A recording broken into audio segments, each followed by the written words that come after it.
Kevin and Jess, you can get back in on now as we go through the, I'm just going to put the video panel. I'm just going to see the attendant as well. So everybody, can you hear us okay? If you can just put, raise the little icon, please. Jess, Kevin, if you can just put your video, please. Yeah, fantastic. As well as Rian.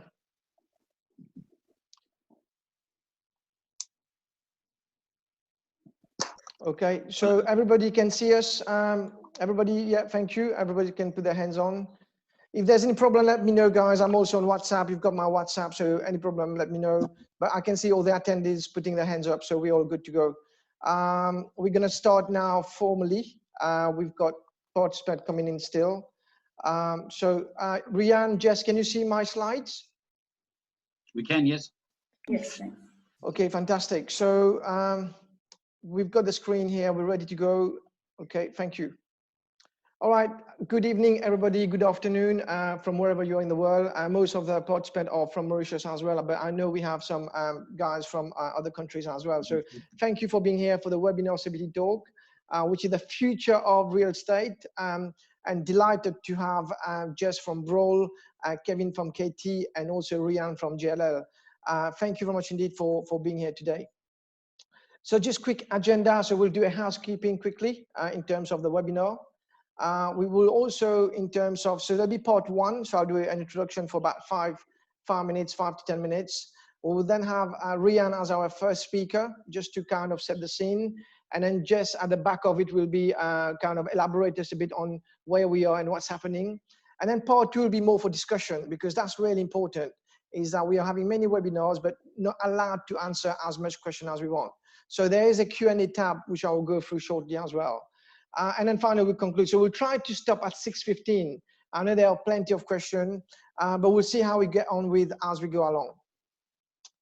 So in terms of housekeeping, on your screen, when sharing your screen, the view option is on your PC, which is on the top of the screen. So you'll have a view option right on the top. You can have side panel, or you can have full screen as well. In terms of audio, this is on the left-hand side of your screen. Again, if you want to play with your mic in terms of whether you want to switch it off or put it on. There's the raise hand icon. This is purely to assist us if we need to, you know, say hi and obviously give an entrance to their speakers as well. There is a Q&A tab, right? So it's again bottom of your screen where you can put your answers in. You can have anonymously, or you can just put your name in. It's fine. And if you want to leave the meeting, if you're bored, hopefully you're not, but if you want to leave it, then it's on the right-hand side of your screen. You can just leave the meeting for whatever reason, just personal, but I'm sure we'll keep you entertained as we go along. There will be a quick poll survey at the end, just to gauge you, all the leaders who are joining us today and all the valuers as well. 80% of valuers on this platform today, so we definitely need your opinion and views. So massive thank you for everybody. I'd like to thank Jess, Kevin, Rian as well. I spoke to Jess last week, and you know, she didn't think twice to say, yes, I want to do this, you know. So Jess, thank you, thank you, thank you. There will be a certificate attendance once the talk is over. Please email me. Please send me an email to say, can I have a certificate attendance? And then I will get a certificate attendance to you. It should be around an hour and 15 minutes, but we'll see how it goes today. The slides, Jess, would you give you a copy of your slide? Is there some sensitive information there? Or can you give the slide to the audience later on? Yeah, I'll be able to give a version of it. Yes, Rian, are you there, Rian? I'm here, thanks, Neil, yes. And okay. I can also give a copy of the slides, it's not a problem. Okay, but at a fee for you, yeah? Okay. So just quickly who I am, I think most of you know who I am. I think I'm not going to do a big introduction, but love construction, love learning, love sharing, love people. That's why we are today. And it's purely thanking the speakers for giving back their time. You know, fantastic what these guys are doing today for us. So I just want to quickly set the scene before we move on. Just to let you know as well, there is a backup on my side. My colleague is Davison. If there is a power failure or if there's a wrong Wi-Fi connection, Davison is based in Portrush, so he'll pick it up from there, just in case something goes wrong, because there has been numerous power failure today, and as we do in Mauritius as well. So in terms of valuation, RICS, and there's the lawyer from London. According to RICS, the effect of the COVID-19 virus will affect the work carried out by RICS members in a variety of ways. We have about, I think, 75% of RICS members in this platform today. For example, in the UK, the government latest restriction on the freedom of individuals to move around may in turn lead to an unwillingness of occupant to allow surveyors access to properties in order to conduct evaluation. Comparable data might not be as freely available as it was before the outbreak, which may hinder the ability of surveyors to take into account regional or local market consideration in a particular area. In response to the COVID-19 crisis and issues such as this, RICS has published guidance to its regulated community on how to practice and need to change, including guidance on valuation, client visits and inspection, professional indemnity insurance, which we call PII, clients' money protection, and SMEs considering closure. This come from Julie Norris, a partner in London from Kingsley Nappy. And this is very important for all of you here, many of property developers and valuers. The latest guidance is on the website of RICS to support and guide SME. And it's technically a global application, which confirmed that RICS has taken decision to suspend all their red book valuation at the moment, due to concern that many firms may not currently be able to comply with the requirement on a practical level. For SMEs that are currently bringing forward difficult decision to close their businesses, either temporarily or permanently. RICS has issued specific guidance to help members to do that in a way which comply with the rule of conduct, as many of you know. This includes a closing down checklist, a guidance about agreeing a closure date, the ethical and legal consideration surrounding insolvency, staff informing client, handling client money, and PII. Very important document, so please do check it out as well. If you need any info, let me know. But you can see the little photograph, there's support and guidance. So before we introduce our next speaker, I wanted to show you a video, which is really an impactful video. So I just want to make sure I've got everything set up to go. So just let me know, Jess, if you can hear the video as well. Off we go.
Okay, so that's just to set the scene and how important a video produced by RICS as well. So I just want to present the next presenter. He looks as charismatic as ever. He's also got a French cut now, which make him even more sexier. Just quickly, a friend of mine, Rian, I've known Rian for almost 2.5 years now. So Rian Fourie is a fellow of the RICS.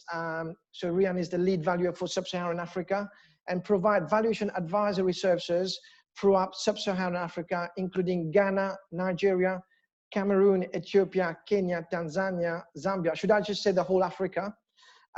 Prior to joining JLL in 2015, he worked for All Mutual Properties in South Africa and CB Richard Ellis. JLL, DTZ, Cushman and Wakefield and Lambert Smith Hafton in London, which is in the UK, providing real estate advisory services to various clients for securing lending purposes and portfolio valuation. Rian became a fellow of the RICS in 2018 and received a special award from the president of the RICS, Sean Tompkins, for his services to the RICS in Sub-Saharan Africa. So again, please put your hands up, put your little icon, please, for Rian, for his time and effort, commitment to be here today. So thank you, thank you, thank you. Just let's switch off your video, please, and then we'll get Rian to share the screen. So Rian, I'm gonna stop sharing for you to take over. I'll put my video on so then you can see there's if there's any problem, I'll let you know as well. So off you go, Rian, all yours. Okay, would you let me know if you can see the presentation then? Yes, Anil? if you can start your presentation. So if you go on the slideshow, yeah. So when you're ready, Rian, thank you very much indeed. Okay, thank you. Good afternoon, everybody. And Neil, thank you very much for the invitations. Once again, good to work with you on another project. This is quite an important one for the future, I think, for everybody in the real estate industry, but also throughout the world. So just my presentation is on the future real estate, a bit of topics around that, but also more specific valuation effects and questions around that. So I'm going to start off. I think you've also already introduced me, so I'm just going to quickly flick through that. But just to say, I'm a registered valuer, assessor trainer, licensed assessor trainer as well for the RICS. And I've probably got just over 25 years of property experience, so quite knowledgeable, work around Sub-Saharan Africa as well, so quite knowledgeable with most of the markets. And then just to let you know, please take note, these views are not in any way that of Jones Lang LaSalle's or Jones Lang LaSalle's Sub-Saharan Africa's valuation department. These are my views only, and sort of like my experience throughout the years and currently in a property market. So to start off, just we're going to look at sort of like the language of sorry, I just want to move my screen here. The language of COVID-19. So it's sort of like words and buzzwords we're hearing at the moment. We've got a lot of uncertainty, obviously, at the moment, because we're going through this process of the COVID virus and people trying to formulate policies and what to do. So there's a lot of uncertainty at the moment. There's obviously concessions, abatement. We obviously are practicing social distancing, and that's going to obviously have, you'll see further more in the slides, will have an effect on real estate, and we'll see how it affects the real estate. And then also xenophobia as well. I won't go too much into that, but that is also another one of the topics coming sort of like up currently. So a couple of terms that's been used, working from home, which is actually, started way back in 1995. So it's an old phrase that's been used for some time. Self-isolation actually started in 1834. So once again, it's an old term that's been used from the past. Social distancing was used in the mid-50s. And obviously we aren't seeing a lot of that now in the world. Elbow bump as well, way back from 1981. So we're seeing these coming back as well into conversations and how to greet people. PPE, I think a lot of us in the construction industry and the real estate industry is familiar with that, but a lot of people aren't familiar with this phrase, and that's protective, personal protective equipment.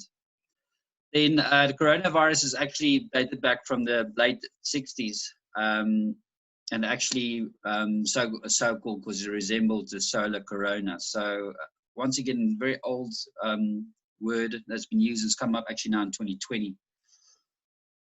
Okay, and then so if we're going to go into social distancing and real estate in general, what we're seeing here from restaurants, we believe, sorry, let me just go back there. So restaurants, what we'll see is it'll be some time for restaurants to return to normal, if ever actually. There's some suggestions. I know a number of people that's in the restaurant industry as well that suggested restaurants will sort of slowly start to fill up to full capacity. And for a break-even or low-margins restaurant to possibly close as a result from the virus. We then see for residential, but from social distancing, condominiums may attract less people because people might be fear of sharing lifts and common areas, you know, in the future. And there could be a slight residential boom as de-urbanization to dwellings with requirements for gardens, family areas, and also home and office and study emerges, and we'll touch on that a bit later in my presentation as well. Then hospitality, obviously we will see much less traffic there, with many hotels failing in a short to medium term. Student housing, we don't believe it'll be affected as much as hospitality due to longer letting periods. However, perhaps in the future there might be more focus on remote studying for students, online and offline. Then alternatives such as healthcare should see a reshape of travel, and we should see a reshape of travel, tourism, and retail and healthcare. And potentially the question is there, will we see a boom in healthcare? And I think it's something we'll look at later on as well in the slides, and just concentrate on that as well. Then sectors that will perhaps perform the best post the crisis is industrial logistics, as the internet and online and ordering and people go towards that pick up, the need for industrial logistics will pick up. Also self-storage will sort of like pick up, we believe as well. Food retailers and large grocers will not be affected as much because obviously throughout this COVID virus, there's been quite a big demand for them, so they might perform better as well in the future. And then obviously data centers as well. That we'll talk about a bit further in the slide presentation as well. Behavioral changes that might outlive the crisis, certainly hygiene checks, change in building codes for everything for office, retail, industrial, and how people enter and exit buildings. And I think we'll see a change in office design as well, for maybe a certain minimum square meterage per person in offices that's required. There'll also be sort of like focusing on the amount of enclosed space and people allowed in. And we'll see as well, as we said, which a lot of us been doing, consumers are sort of like forced in a way to do online shopping, and there'll be more of that coming in the future. Then sort of like emerging trends that we've seen from China and lessons that we've seen from China. This actually follows on from the previous slide as well. The office sector, we'll see remote working is impacting on office floor plates and workplace strategy. So as people will need more, for instance, more desk space, that will impact on the floor plate design and workplace strategy.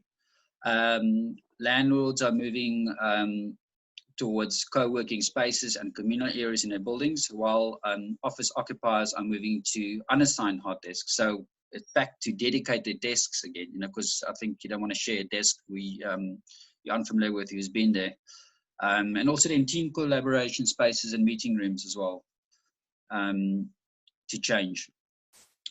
Also increase emphasis on the timely and effective health and safety protection measures for tenants and users of buildings. So that's something they are looking at the moment and sort of like focusing on within these office buildings going forward now.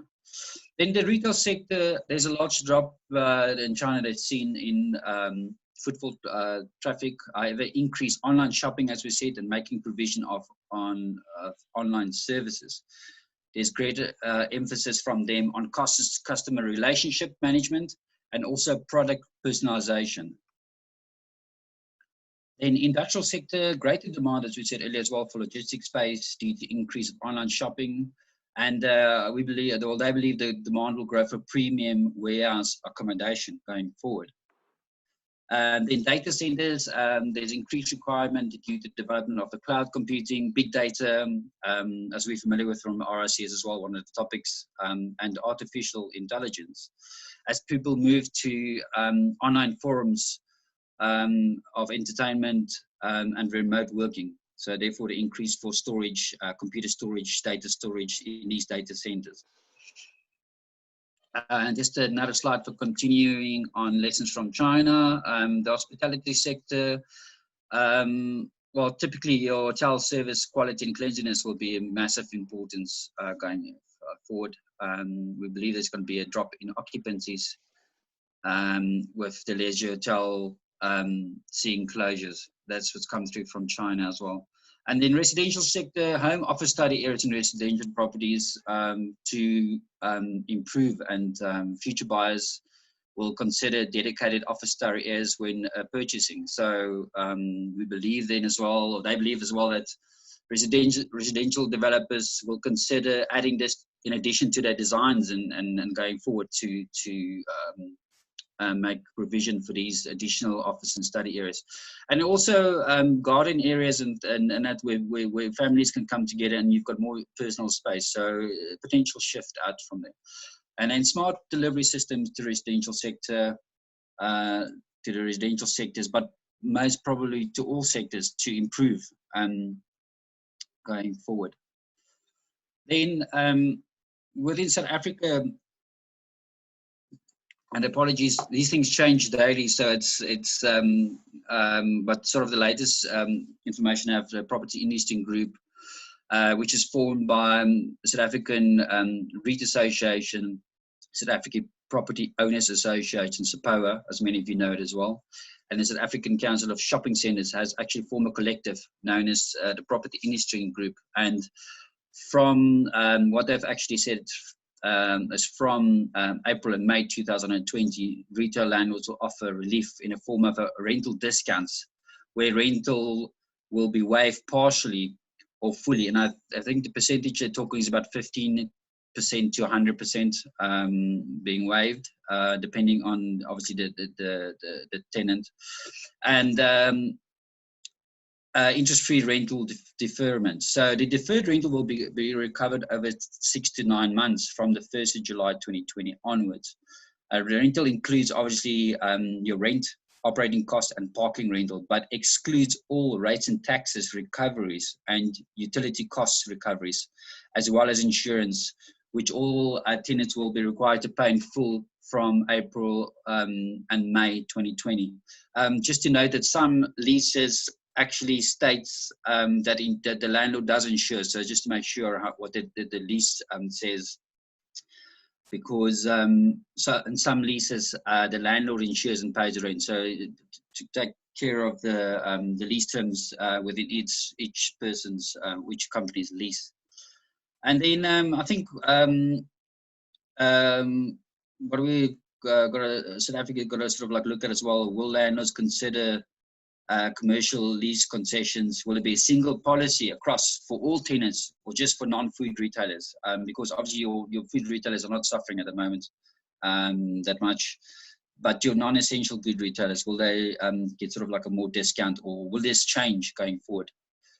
And we believe as well the office sector should see should consider tenant renewals and default possibility, and then also, as we said earlier on as well, building regulations changes, and this is possibly to all sectors as well.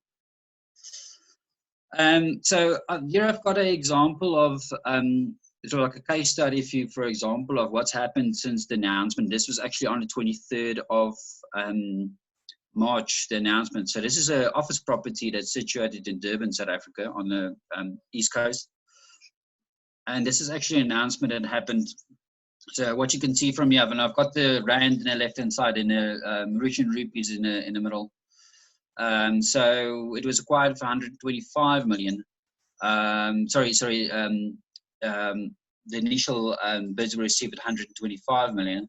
However, during this time, just the announcement came out from the COVID-19 virus, and then the office was then subsequently purchased at 150 million, which is already, as you can see on the right-hand side, is sort of like an 8% drop in value, or 84 basis points. And we understand as well there was subsequently offers received and downward pressure on bid levels at around 110 million. And I think if you look at that difference, you're looking at about 12.35% already spread just from the announcement, and so like just over 120, 130 basis points movement. And I think if the property was sold today, there'll be much more scrutiny of the tenants and the nature of the business and the likelihood of the tenant renewing, including potential future downscaling of the business. So there will be analysis of the tenant's future risk. So today transacted in a property, I think there will definitely be a far lower value or bids received for the property. Okay, so then as well, factors to consider from valuation point of view. I think within sub-Saharan Africa, we've got properties which has got US dollar denominated leases. So we're going to look at, we'll look at sort of like what's, how are the leases getting paid? Are they paying in local currency, which then gets converted to US dollars? And then obviously the impact of currency devaluation will play a big factor on that, and then the affordability of the tenants trying to pay the dollar rentals. We will also look at the percentage of national and local tenants. So obviously depending on the market, but favorably national tenants will also be better suited. And this is just, I mean, this is a snapshot from 2 days ago, and the market has changed quite a lot. So you can see the dollar is sitting for Brent crude oil is actually sitting now at $15–16. So I haven't updated it this morning, but this is 2 days ago's statistics, and it's already dropped. Gold is sitting at about 1,730, so that's gone up as well.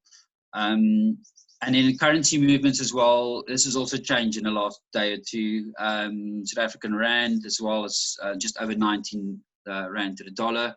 I haven't looked at Mauritius rupees, but I think it's at 39.40 to the dollar as well. But you can see here I've said what the current what it currently reflects to the US dollar, and then you consider the weekly, the monthly, and the yearly movement, and obviously with South Africa and then Angola shifting out a lot. I think Angola is obviously also quite an oil-dependent country, but essentially the reason for this is all to do with dollar, and a lot of the tenants and companies obviously having a business behind that, and also your currency devaluation and your different countries within sub-Saharan Africa then affording those rentals in local currency to pay these used dollar denominated leases. So that's a very important thing for us to look at going further and forward. And then to go further, sort of like factors to consider from a valuation point of view, we will look at cash flows, obviously, and there will obviously be possibly more spend on hygiene, and then to get building regulations in place, resulting in a reduced net operating income, and then obviously equating to a lower market value, as you would know. There'll also be reduced income due to concessions, defaults, restructure of leases and lease terms, and especially in sub-Saharan African countries exposed to weak currencies and which are oil dependent. Then we believe there'll be muted market rental growth going forward, especially in the short term now. Over the next 5 years, we're already changing, for the next year or two, no growth, and then slowly stepping up. But it's different per asset and asset class, and but we've definitely seen a change. It's not that sustained. I know, for instance, in Mauritius, you've got a 5% sort of like escalation on rentals usually. I think there'll be sort of like downward pressure in the short term now on those rentals, the market rental growth specifically, but also pressure on rental escalations and lease renewals. But I think that's a question for further down the presentation. And then will we see expense growth pressure and expenses rising, or will it drop? But it's certainly a factor to include in the valuation, and it will affect in the market value of the property. We will also look at more emphasis, like working in London, we always used to look at more emphasis on a covenant strength of it, and a tenant's sector of expertise. And we tend to usually group tenants into different covenant strengths and also different lease lengths. And then as a result, then applied various yields to these tenant groups. So more riskier, higher yield, and so forth. So, and then build your yield up like that. We also then look at within specifically for retail tenants and shopping centers, we will look at the affordability of rent. And here we look at effort ratio, or also known as the occupancy cost ratio. So this is, to work this out, is your fixed rent plus your turnover rent plus your service charges, which include your management cost and your marketing contribution, divided by the retailer sales or the revenue that are produced. And typically what they expect, or what we expect, would be a margin of sort of like lower than 15%. Most likely the hypermarkets will want to sort of like achieve a effort ratio of sort of like 3 or 5%. And in furniture stores and other side can sort of like survive on levels around 15 to 20%. And once again, I think we will looking at this, we'll look at effort ratios is important. We look at that if the effort ratios are beyond 15%, then it's a concern for valuation and a factor to change your yield and inputs going forward. Then, as I said now as well, yields, obviously a lot of looking at your entry and your exit yields. Typically we do cash flows over 5 years in sub-Saharan Africa. Because obviously the economy and everything is fluctuates in that. In other countries, it's more 10-year cash flows, but I think it's difficult to predict beyond 5 years, certainly within cash flows. And then discount rate implications as well. Discount rates will change as well going forward, and a combination of the above bullet points, cash flow impact, risk in cash flows, market rental growth, will all have an implication on a discount rate adopted. We obviously look at more the first just forward yield as well within property, so that's another conversation as well to have a bit more valuations in depth to we talk about. But we look at the first just forward yield as well, which purchases are normally acquiring on. Then valuation reports will carry the usual uncertainty and limitation of information clauses. The RICS in the Red Book has got uncertainty clause and that a state valuer should put in times like these. And we also have obviously certain, or different companies have different clauses that are put in to look at uncertainty and a limitation of information clauses. So what does this mean? The uncertainty and these clauses essentially it means less reliance and certainty to be placed on valuation reports. And where there's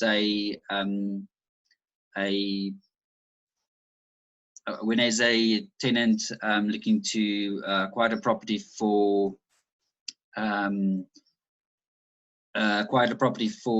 secured lending purposes, the banks will look at the report and consider again and if they want to fund this or maybe potentially at higher lending rates. But there's also implications in that for developers going forward. Are they going to develop? What is the nature of the development? Is it lease in place, or is this a speculative development, which I believe banks will struggle to fund? And then as well, going forward, a liquidity crisis as well. That, Neil, is essentially my presentation quickly in a nutshell. I'm sure there's going to be a bit of questions from that as well further down, but thank you for the time allowed. You're muted, Neil. Thank you very much Here we indeed, go. Rian. Thank you very much indeed. So we'll stop, if you can stop sharing your screen, and we'll have Jess on board. So thank you very much indeed for this impactful presentation. I think it was really thought-provoking. Let me just see if I can just, okay. Have you got it? Yes, I'm just going to share that with you. Okay, thank you. Can everybody see my screen, please? If you can put your hands up, please. Awesome. So I'm going to present our next presenter. Rian's done his bit. So we have the lovely and charming Jess. Jess, you can have your video on as well. So Jess Cleland, Group Managing Director for East Africa and Indian Ocean for Broll Property Groups. Jess is responsible for Broll businesses in Kenya, Uganda and Mauritius, delivering property management facilities, facility management, occupier services, broking, leasing, valuation and research. Prior to her current role, Jess held the position of Divisional Director, Strategy and Consulting with Broll Occupier Services Division, and was also previously Research Director IPD, now MSCI, where she worked in London, Australia, South Africa. Jess holds an MBA majoring in International Business, a Master of Property, and a Bachelor of Engineering honors in Mechanical Engineering. So she's one of us technically. She has served on many industry boards and committees, and in 2018 was named Professional of the Year for the Private Sector category in Gauteng at the South African Women in Property Awards. So please join me in welcoming Jess. Jess, I'm going to stop sharing, and then it's going to be over to you. Rian, you can stop your video as well. And then we're going to get Jess to share the screen. Excellent. All right, so Jess, when you're ready. And just to let you know, all the participants as well, please get your question, keep coming in. Kevin is doing an excellent job. Kevin Tirugalan, he's actually replying to all of you at the same time. So I'm hoping his answer is fully robust and comprehensive. But Kevin will talk after Jess as well. Jess, all yours. Thank you very much indeed. Well, thanks, Anil. Thank you so much for the invitation. I think this series of webinars is really important for the industry, and especially at the moment. I mean, we've seen there's a huge imbalance in terms of the number of questions that people have and the number of answers that everyone has. So yeah, I think that's the key takeaway at the moment, is that we don't all have the answers. So we're all trying to figure this out together. Thank you to Rian for a really great and really thorough presentation that I think covered a whole range of factors that we need to be looking at the moment. So what I'm going to do is actually drill down and focus just purely on the demand side of the property sector. And I'm very conscious that a lot of the attendees on this call are actually valuers. But this is still really relevant to valuers. I mean, here we're looking at the occupiers or the tenants of real estate. And to me, this really underpins the entire value chain in the property industry. Everything from individuals and consumers, through tenants, through landlords, through the banks and the investment funds and the financiers, even through to government. It's the occupier that really drives the flow through that value chain. And that's important for valuers for two reasons. So firstly, as we know, it's that if the behavior of the occupier drives the income stream, we know it's the income stream that transforms a collection of materials into an asset.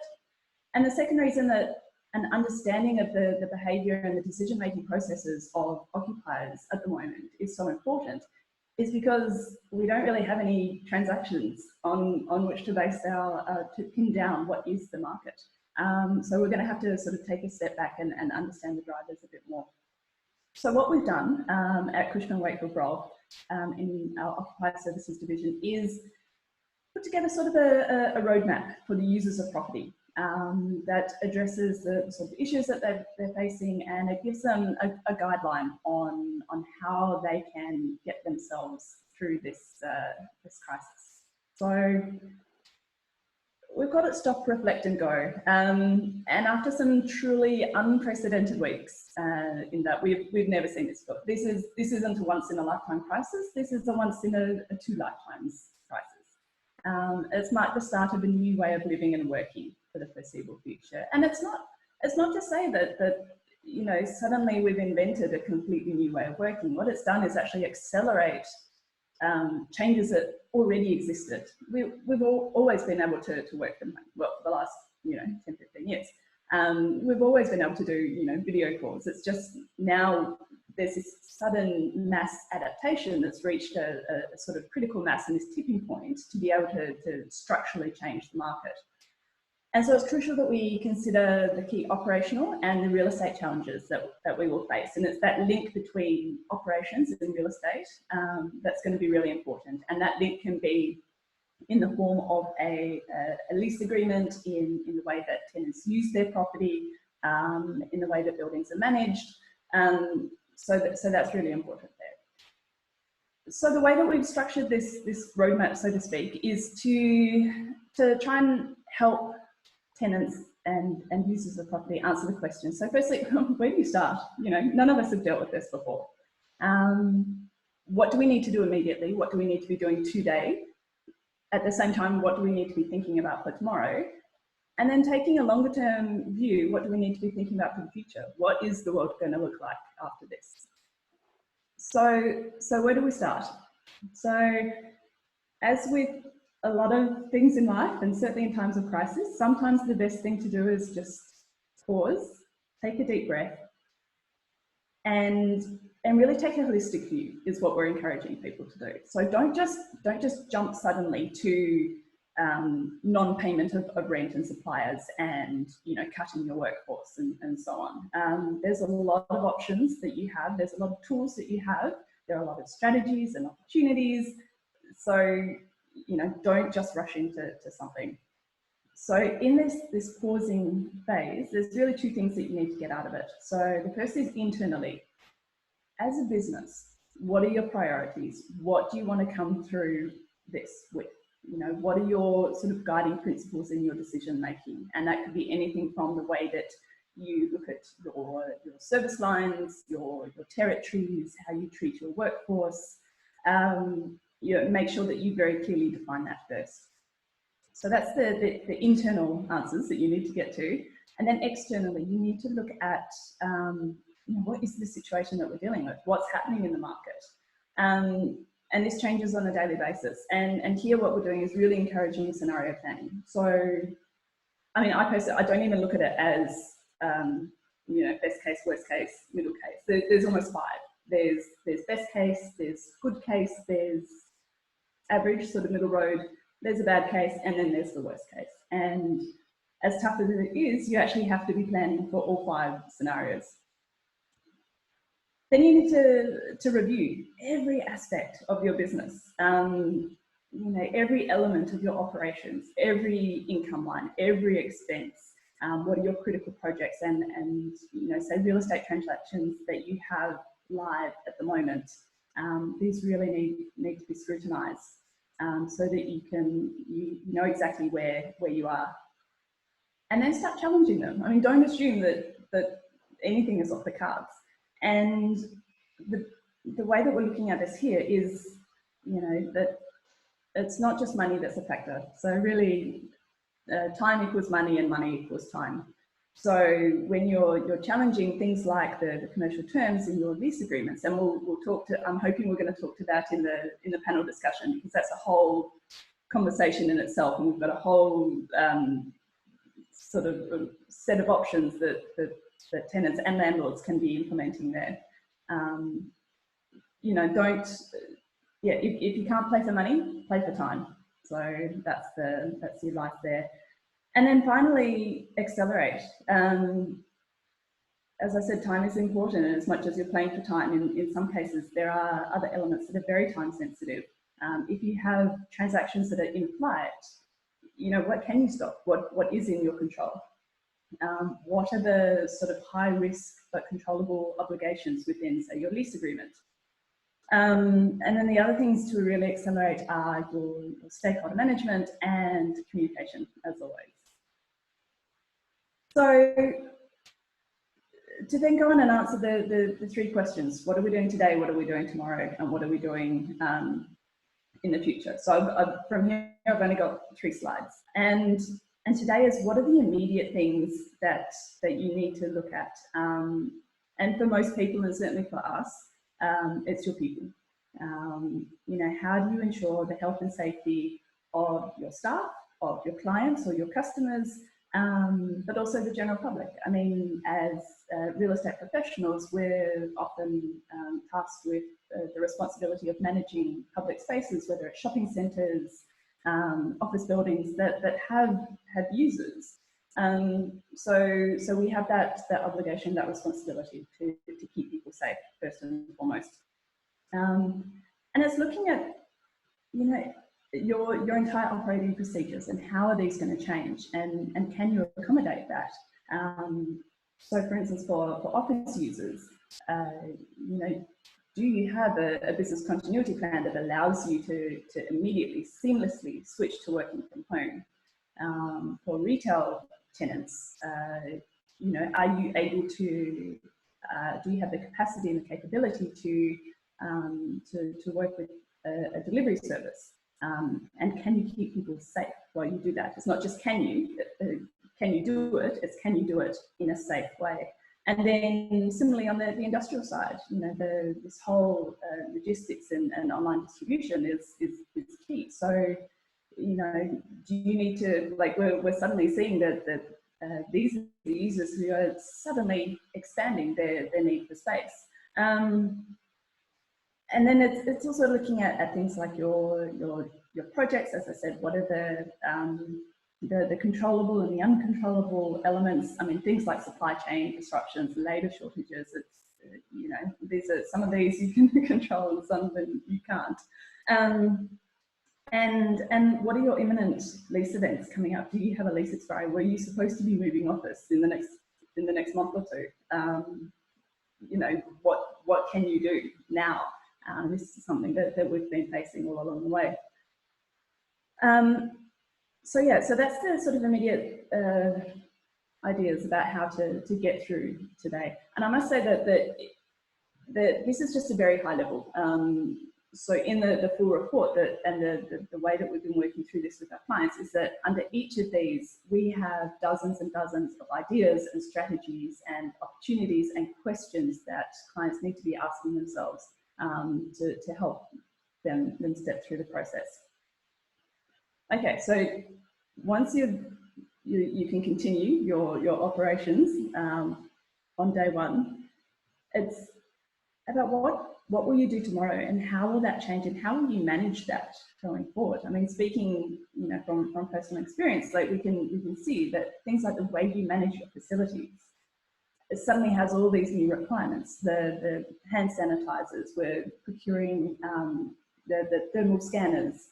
You know, we've all seen having to line up for the supermarkets and the procedures that we have to go through there. So it's the way your facilities are managed is going to change. The way you use those facilities in the workplace strategy and utilisation is completely going to change. And Rian did a very good summary of these in terms of things like this sudden reversal of this trend towards densification that we've seen for the past probably 20 years. You also need to look at your portfolio. The entire business environment changes. So, you know, maybe you're a big corporate with a regulatory requirement to have a disaster recovery site. You know, we've just carried out the biggest disaster recovery test ever in history, and, you know, maybe it works already. It's certainly what we found. We tested our BCP a week before we went into lockdown just to make sure that we could seamlessly work from home. And yeah, so things like that will change what you actually need in terms of your portfolio. And then your lease event planning, as I said, if you have sort of critical events coming up, what can you do? Again, if you can't play for money, play for time. Do you need to enter into a short-term lease renewal? Do you need to defer a start date, push back a fit out? These are the sorts of tools that you have at your disposal. And then also looking at things like legal clauses. I mean, I've spent the last couple of days, renegotiating clauses into insurance policies so that, we have cover for a new way of working, sort of pandemic ready clauses in, and this can be anything from your insurance policies to your rental agreements or your lease agreements. So that's the short term, and then longer term. I mean, how is this all going to change structurally? And I think this is where this scenario planning really comes in to be very, very important, because we don't know. I mean, until we know, until we have a vaccine, until we can see any sort of time frame around a return to, I'm not going to call it normal, but until there's stabilization within the market. This is going to have to be quite fluid here. So, but the sort of things that you can start looking at are the alignment of your support functions. We've seen how every element of a business needs to work together, from HR to IT, and your real estate needs to be a very, very strong part of it. And just because your people are not using your offices or your shopping centres in the same way that they were 2 months ago, doesn't mean that there isn't a requirement there. It's just that it's changed. So similarly, as I said, disaster recovery, VCP sites, the new ways of working, and you can contractual terms. So I think a lot of the time that we've spent with our clients is going through leases. I've never heard the words force majeure used so often as they have been in the past month.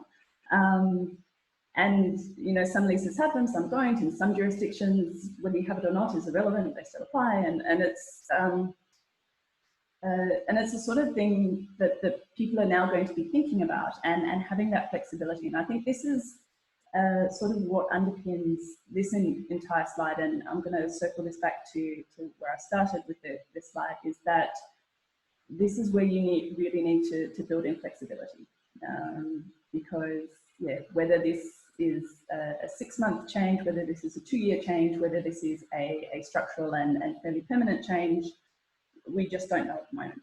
So that's why what we've created this roadmap about what businesses need to be thinking about in terms of linkage between their business operations and their real estate. Obviously, the full report is much more detailed, but one thing that we do include is, it's probably close to 100 different strategies, ideas, and opportunities over both the immediate, the short term, and long term that provides that framework for people to work through. So if you do want to find out more, you're welcome to contact and chat to us. So that's all from my side, and we can get on to the panel discussion. Thanks, Anil. All right, thank you very much indeed, Jess. Thank you again. I think it was really, really interesting, your presentation, and it just shed some lights on how you guys are working on your side as well. So I think, thank you again. So we'll get Kevin in just quickly, and then we'll form the panel. If you can stop sharing, Jess. Kevin, please come on board, just introduce yourself, and just, quick words, 5 minutes, just on what you think about the industry at the moment and what's happening based on your, wisdom and experience in Africa as well, in Mauritius. So Kevin, all yours. Maybe Rian, you can join in as well, just to make sure that Kevin is not that too lonely. Because he hasn't got any slides. So Kevin, all yours. Just a few words on what's your thoughts and, what's the current status quo? Okay, listen, I guess I'm going to talk more about Mauritius because a lot of the people, the viewers are from Mauritius, and I think it's more of interest to Mauritians as we speak. First of all, I mean, as we, we're currently probably in our fifth or sixth week of lockdown, depending where you're currently, whether it's Mauritius or South Africa or elsewhere. As we speak today, which is the 23rd of April, I can't see any good news, really good news that have come out yet. Yeah. The reason I'm saying I can't see any good news that have come out yet is we're seeing lockdowns being extended in many countries. In the US, I think they're talking about end of May, they're talking even potentially mid-June, depending on which state you are in the US. In Singapore, as you know, a month ago, they did pretty well. Now they've gone into lockdown, and now they're talking about potentially mid-June to end of June. And then in China, the last couple of days, we're hearing potential second wave. And lastly, the famous CDC, not the Commonwealth Development Corporation, but the CDC in North America are saying potentially a second wave, which might be even more stronger in the fall, i.e. end of this year, in winter in Europe and the US. So I guess it goes back to what Jess basically said. I think we need to hear some good news about the famous vaccine or whatever medication that's out there to basically bring reassurance to the public and also to the people and businesses. So the longer the uncertainty obviously leads to bigger disruption and creates more problems. So economically, I'm going to try to do this in 1 or 2 minutes. Yeah, economically for Mauritius, we are in deep problems economically. We are the biggest recession ever. We haven't experienced any recession since 1982, so that's going to be our first recession in the last 40 years. And my feel is contraction is going to be even more than 1981. So double-digit contraction beyond 10%, and the longer it stays in terms of lockdown, and the longer it takes for Europe to resume business, we're talking potentially contraction that could go, as we speak today, potentially to 15 to 20%. So that's a huge rebase. What does it mean? 15% or 20% or 10%. Yeah, very simplistically, Mauritius ended up last year, the GDP of Mauritius was around 500 billion rupees. So 10% is basically 450. So we're going to rebase at 450 or 20% at 400. So collectively, what does it mean here? It basically means as a nation, Mauritians and Mauritius is 20% less well off across the board. So the concept of thinking that I might escape from this and my neighbor will be impacted and he or she will be the only ones impacted is a false concept. We're all going to be impacted in the whole economic value chain. There's nobody in Mauritius who will not feel the brunt and who will not be feeling a pressure on businesses, personal income, and even on personal savings, for example. Yeah. So if you look forward, given what we know today, this recession is going to be longer than what we thought probably 2 months ago. As you know, IMF have been talking about various shapes, U, V, W, etc. But the IMF is always late in terms of assessment. So my perspective would be we are into an L shape. That L shape will be depending on how soon we get back to business. My worry is whether it's going to be a straightforward L, which basically means coming down and then rebasing completely and restarting where we were probably 5 or 6 years ago as a rebase, or an L shape that might potentially be a best case scenario, might be like a Nike logo, which is like, going up slightly, probably 3-4% in the future. So I'm going to stop here, Anil, and then maybe we'll have more questions, etc. Yeah. Okay. Okay, Kevin. Thank you very much indeed. Of course, I do apologize. Did not formally introduce Kevin, but as you see, I think I just need to do that.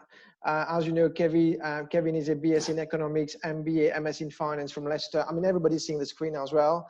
Kevin worked for KPMG, Deloitte, Ernst & Young's in corporate finance strategy consultancy before moving to Lloyd Capital Partners Group based in South Africa. He joined Actis in 2007, the leading emerging market private equity firm, as a director, as part of their Africa real estate team, where he led a number of transactions and exit. He was the co-founder and CEO of At Africa in 2013, which became the premier investor of shopping mall in Africa. He's a frequent writer and speaker at conferences globally. We all know Kevin putting Mauritius on the map, and advises a number of companies in Africa, leveraging his 20 years of experience in Africa in financial services, real estate, hospitality sector. He's also the co-founder of PropTech Africa, which again, we all know. So I'm just going to move on to the next slide quickly. We have about 10, 15 questions. So over to Kevin, we've done that bit. Thank you all. So again, guys, Jess, Rian, Kevin, thank you for being here. We still got a full house listening to you all. And I think the most interesting part is coming over shortly. So quickly, panel discussion. The first one, again, we need to keep it short and sweet, everybody, because we have at least 15 questions coming up, and we have some few questions on the Q&A tab. I could see Kevin replying to all of them as well robustly. So first up, looking ahead to here on the future prediction on the real estate market here in Mauritius, and how are local developers expected to react in this difficult time. So maybe a few words from Jess before we move on to Kevin on this one. Just a few words on what's your thoughts before we move on to Kevin.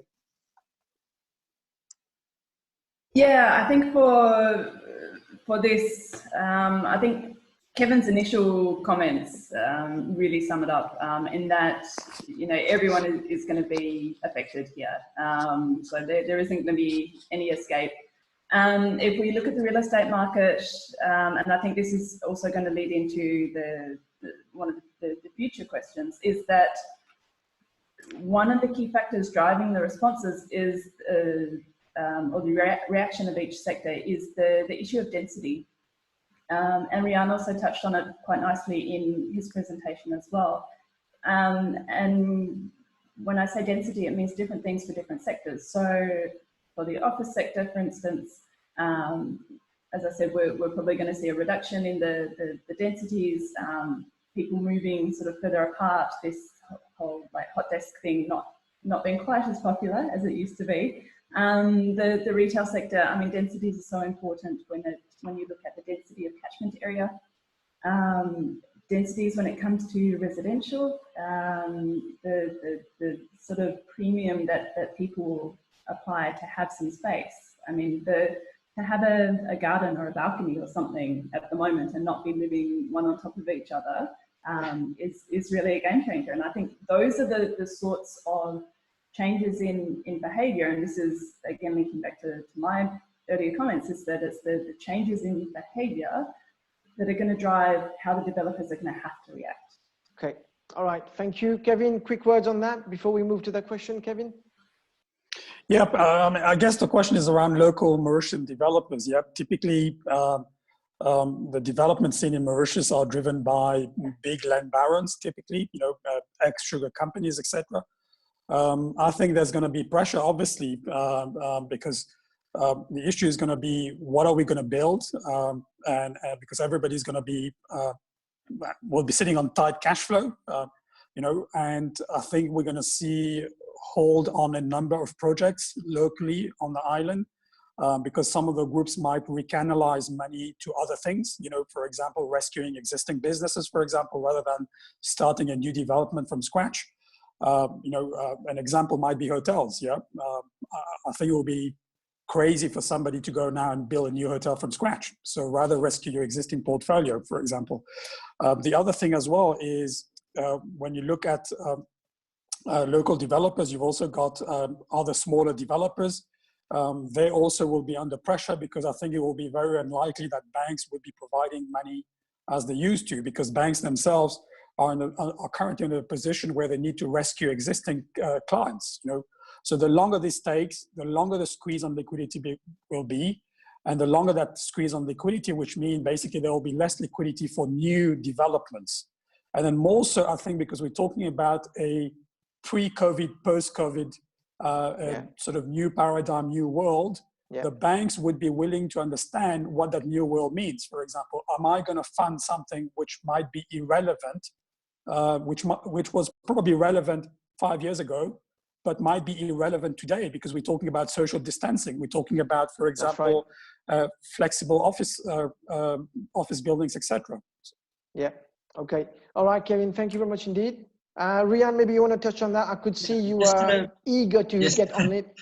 Just to follow up, I'd made a few notes this morning as well. So tourism accounts for about 24% of the Mauritius GDP. That is 2018 numbers, so I haven't got anything from 2019. But that sort of like equates to 10% of jobs in employment. So I think, as well now with Air Mauritius announcing administration as well, the last few hours or so, there's going to be a lot of pressure on tourism and any of those industries, and that I think as well, speculative developments is highly risky. I think if you've got a pre-let in place and maybe something that takes in consideration the COVID-19 changes to the way property should be and structured, or floor plate should be structured, then that, or maybe something into technology, as I read Kevin commented on, then that's probably something to consider. But I think if you haven't got a pre-let in place, it's quite dangerous. But definitely tourism, I think, is quite endangered at the moment. Okay, thank you very much indeed. We'll move on to the next question. The question are really good, I must say. This one is, what asset classes can be considered as resilient investment in the future? Maybe, do you want to do that, Jess, or maybe touch on that? Yeah, I think that in terms of assets resilient. Yeah, so I think that formed a lot of the basis of my answer to the previous question. But yeah, if we look at sort of a hierarchy of best and worst, yeah, I think hospitality, certainly in the short term, is not going to be looking very good. Okay. And then if we look at things like retail and office, perhaps a little bit more resilient as long as they adapt. So things like retail shifting more to an entertainment-based leasing strategy and tenant mix. Okay, thank you. Yeah. All right, Kevin, maybe you want to touch on that quickly, just locally. How do we get to become more resilient?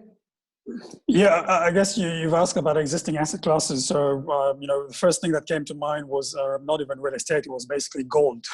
But then, if we come back to real estate, I would say distribution, because we're going to see a shift of retail moving to distribution, where you're going to have online delivery, orders and delivery, etc. And then also healthcare, for example. We're seeing today, for example, a country needs to have a very decent healthcare system. So I think you're going to see more investment going to healthcare. So which might mean in the Mauritius arena, which might be mediclinics. I'm not talking about the big clinics, but might be more community sort of mediclinics type. Yeah. Okay. All right, Kevin, thank you very much indeed. Online delivery is huge here. We have to improve on it.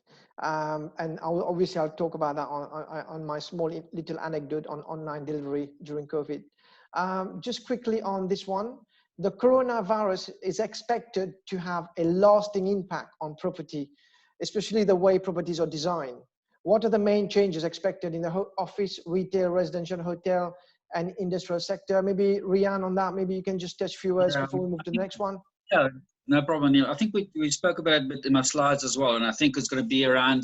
I know somebody actually in the that works in a hospital. They've already imposed certain rooms for people to go in. People that's been COVID tested or not, and then depending on, well, if you've not been tested or you had the virus, you go into a different section, and so it's going to be more the change around in hospitals and how things and people. Are allowed into hospitals as well, and especially I think all these industries will be affected. It will be office, retail, residential, everywhere. Especially more so the hotel industry, where there's a turnover of people daily. Less so probably in student housing, where the leases are normally for 10 months or a year. But all these offices, your retail will have health regulations going in, and as I said, it'll be more spend on those things within the budget and getting it, to the standard it should be. I think it's going forward design changes, especially in residential, as I said. Will we see more working from home? People will want to move out potentially from flats and condominiums and be in areas where they've got and houses where they've got a dedicated office or study, and then also for family to get together outside. So I think it'll be a bit of a shift in that. Yeah. All right. Thank you very much indeed. Just to let you know as well, guys, we're not going to stop at 6:15. We did allow it for 40 minutes, but we're going to extend that more. So don't worry, anybody. We have time, and we will continue until we get done and dusted. I mean, obviously, depending on the speakers as well, but we have time, not to worry about it. Kevin, maybe quickly on Anil, Mauritius. yeah, I would like to come in on that. Yeah. And you know, the thing is, I think all the people who actually tuning up to us, yeah, I think the exercise we need to do, you know, we need to look around us, what's happening, yeah? And it's very simple. If we take all this micro stuff that's happening, we'll be able to build a macro picture. And then more importantly, to understand, you know, the difficulty we're going to be facing in the next couple of years, and also understand what we need to do to come out of that, yeah? The reason why I'm saying that, yeah, if you take tourism, very simply, okay? This year, I've said this 2 months ago, it's a complete write-off, yeah, for a number of reasons. One is a number of airlines are going belly up, a number of tour operators, because 85% of businesses that feed into Mauritius are driven by tour operators. And we've seen last year what happened to Thomas Cook. There are other tour operators that will have problems as well this year, okay? And that's already happening. Thirdly, our markets are very much European driven, 70% around-ish from Europe, less than 10% from South Africa. Couple of things from Europe, yeah. We know already the European Schengen region is not going to open up before September, you know, so they're going to open up domestically, internally, before they open up to the outer world, yeah. So in that scenario, it means it's very unlikely for people to start traveling to Mauritius, you know, before September. And then also, if you're a French citizen or a British citizen as we speak right now, a couple of things are impacting you. You've got either you're out of a job, or either you're being asked to cut your salaries, or if you're entrepreneurial, you have to dig in your savings to keep your business afloat. So what does it mean? It means basically our market are going to be under pressure. So I don't believe, you know, the first thing they're going to think about this year is to go on a 12-hour flight to come to Mauritius. Yeah. So we have to be cognizant of the situation that we are currently as a tourism sector. You know, Rian mentioned 20% of GDP. In terms of jobs, he mentioned 10%, but that's direct jobs. But when you include direct and indirect jobs in Mauritius, you're talking around 22% of people work in the tourism sector. So that's a huge impact, yeah, in terms of disposable income. Now, the other thing as well, which we are facing as tourism is, if you think about it, until such time we find the magic, whatever, pill or magic vaccine, okay, imagine yourself or yourselves going and booking a hotel and walking into a bedroom of the hotel. You don't know who's the guy who slept on that bed the day before, whether that guy is contaminated or not. And nobody can, in the next month or so, can do a rapid check or test to say whether you've got the virus or not, etc. Because we all know it takes 14 days or 15 days, etc. So it's an extremely tricky situation, okay? So in that tricky situation, I can't see anything happening in the tourism sector this year. Next year, we'll probably start again, and we will probably end up less than 50% of where we ended up in 2019. So what does it mean for property? Basically, it means a couple of things for properties in real estate, in hospitality. Less revenue for hotels, less occupancy, profitability probably being majorly down. So obviously, that's going to have an impact on the valuation of the property itself, because, you know, it's all linked to the revenue stream, you know. And then thirdly, also impact of new hotels development. You know, it's very unlikely somebody's going to build a new hotel currently. Most likely, if you've got 5 hotels, the best thing to do is to unplug 2 hotels, focus on 3, and probably the other 2 hotels that you've unplugged is to refurb and hope that 2 years from now, things are going to be better. So that's just from a tourism perspective, yeah. I'm just going to end up on office, by the way. A lot of people I'm talking to, big conglomerates in Mauritius, are already planning a couple of things. One is working from home, which we've seen now, works bloody well, okay. Secondly, downsizing head office, for example. You don't need 5,000 squares of space, basically. So what does it mean for the office sector? I think you're going to see vacancies coming up. I think landlords, if landlords are smart, what they should do is come up with a strategy of retaining existing clients and be proactive and go in the market and come up with concession, reducing your rent, keep your tenants. It's easier to keep your tenants than losing a tenant and finding out that it's going to take you 2 to 3 years to find a new one. Yeah. Yeah. Okay, Kevin. Retention is key there for the tenant. Thank you very much indeed. The next question is: will there be a permanent shift in the yields for the various asset classes? That's the first question. And then, should investors factor in the risk of future pandemic or other black swan event? So maybe Rian, just a few words on that, and then we'll move on to the next one because we've got a few more at the back of it.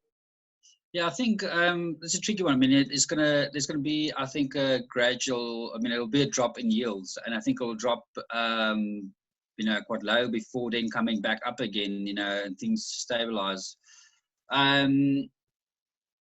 So it's a bit of a difficult question to answer at this point in time. So, but I mean, we certainly see, as I said in my example of the offices, sort of like a 10-12% drop in that particular office transaction.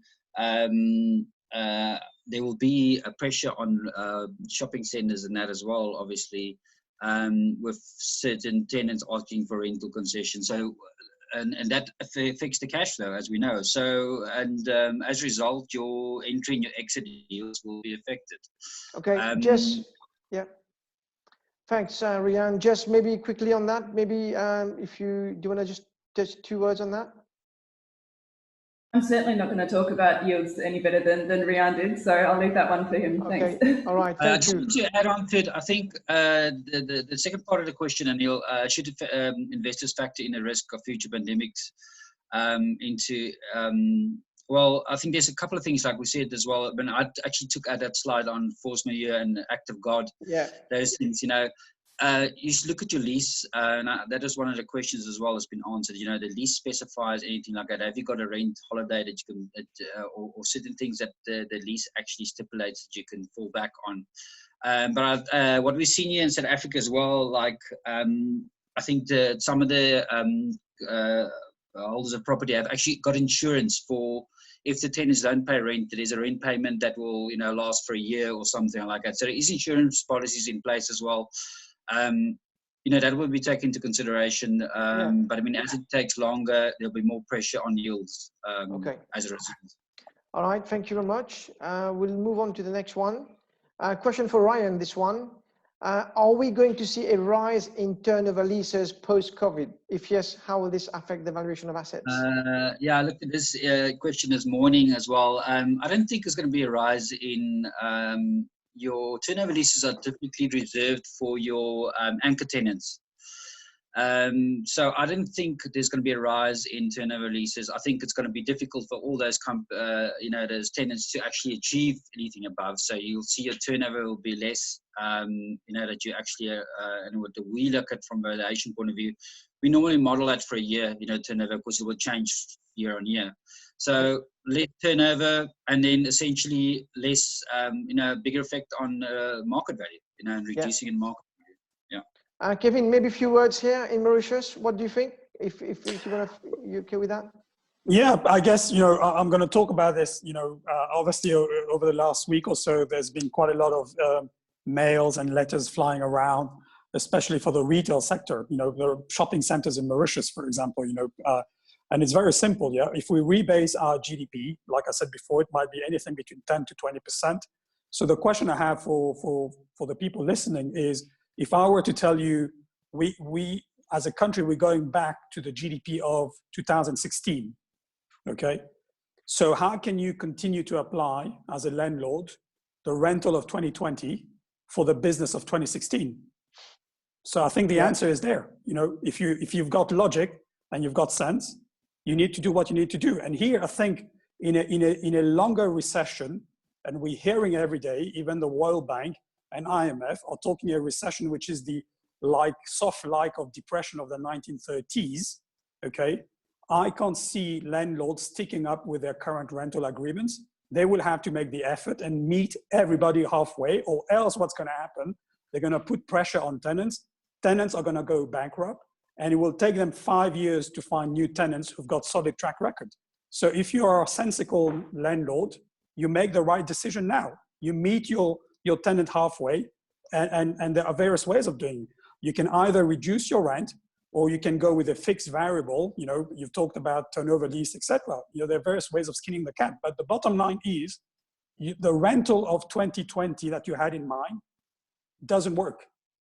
It's not going to work. All right. Okay, Kev, thank you very much indeed. Thank you for that. Question for Ryan on that. I think we touched on that. So question for Kevin on this one. There's a pre-COVID and post-COVID for human behavior in terms of consumption and work habits. Are we not drawing to conclusion too quickly how future real estate will be as there is the growing confidence a vaccine will be developed in the months, years to come? Wouldn't not human interact the same way after vaccine is available? So are we going to go back to normal, or is it not going to be the same? So maybe Kev, just quickly on that, few words, and then I'll move on to Ryan and Jess. Sure. Obviously, it's impossible to have a 100% precise answer to this. Yeah, but I can tell you, I look at myself and I look at my other people that I speak to on a daily basis. I can tell you, for example, you know, in the office market, for sure, people are going to downsize and move to work from home. You know, probably not working from home Monday to Friday, but at least work from home maybe 2 days per week. You know, so what's the point of having a big head office when you're going to have half the staff at any point in time? You know, I can see this as a long-term change. You know, the other thing, for example, you know, I sit on multiple boards. You know, I'm not going to travel as I used to, because it works extremely well, very productively, wherever we are, on Zoom, WebEx, or whatever. Yeah. So what does it mean? It means basically less people coming to Mauritius for board meetings and less people going to business hotels, for example. That's a structural change. I think the issue here is we are not only in a recession, we also, which was already knocking at our door, we are also at a change of paradigm. And this change of paradigm, it's very easy for people to get stuck with the old paradigm, because we've been used to that for the last 20 years, 30 years, 40 years, 50 years. Yeah, more than that. The beauty of what we're seeing here is COVID-19 is fast tracking that paradigm shift that would have happened in any case. Yeah. So I think those who will be able to make money in this new paradigm will be those who are able to have an open mind and embrace that change. Okay. Those who resist might be like Kodak used to be.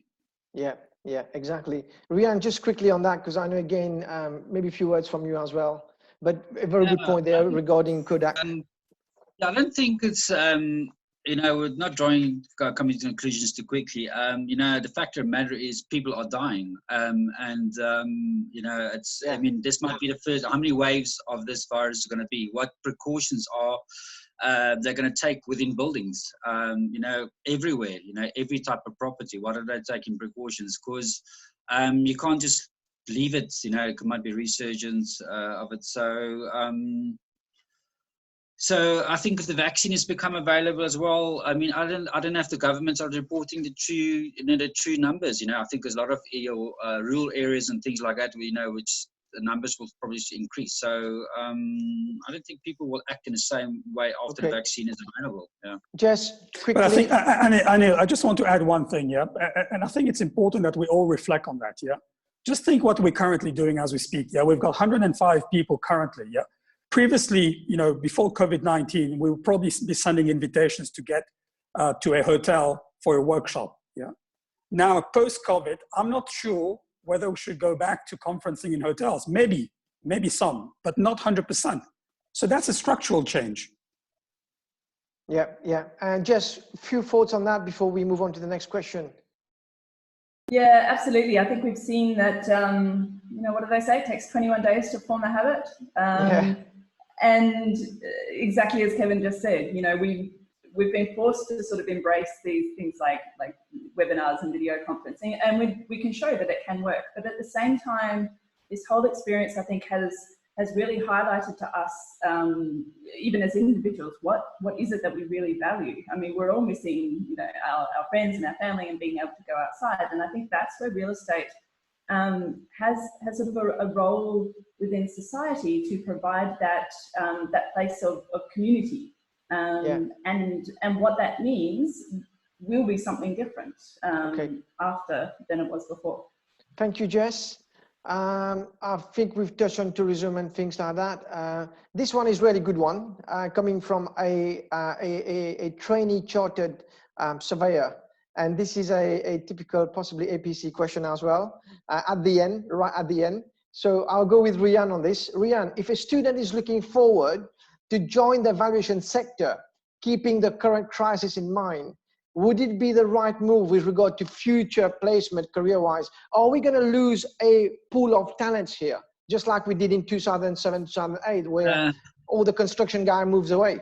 No, this is a two-part answer to this question. Okay, so unfortunately, you know, I think I've always seen personally from valuation point of view, you know, it's sort of like a good profession to be in, because good times, bad times, property gets valued. Okay, but we as well have seen, you know, salary cuts coming in, you know, redundancies. So everybody is at risk. So I think it's, you know, on a short term, you know, coming in, it depends. I mean, valuation is quite a demanding sector to be in, you know, sort of like all elements you got to consider. But I think it's, you know, it won't be something that electronics or AI will replace in the future. It is something to go, but I think it takes a specific type of person to come into valuations. But I think it is something to pursue. I think you just got to have support from a company or you know, a mentor when you're coming into it. Jess, as a director yourself, what do you think about taking on trainee, and what's your views on that? Yeah, absolutely. I think exactly as Rian said, the valuation in a way is almost recession-proof, in that you need valuations on the way up as much as you do on the way down, and vice versa. And it's something that we've actually seen an opportunity, is that, you know, we know that